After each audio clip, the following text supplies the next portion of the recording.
Iba yung pagmamahal na dapat ay nanggagaling sa dapat talaga nitong panggalingan. Iba pa rin ang pagmamahal ng asawa.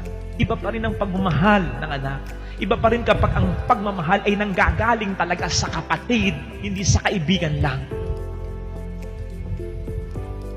Sana fill up those love tanks in the family. At wag maging dahilan yung, Father, maganda yung sinasabi mo, pero hindi ako ganyan eh. Ang Diyos nga, nagkatawang tao, hindi lang para iligtas tayo, kundi para iparamdam ang pagmamahal sa ating mga tao. Diyos ka ba? Hindi mo po pwedeng mag-adjust ka, maging thoughtful ka, maging caring ka, maging expressive ka, kahit paminsan-minsan lang.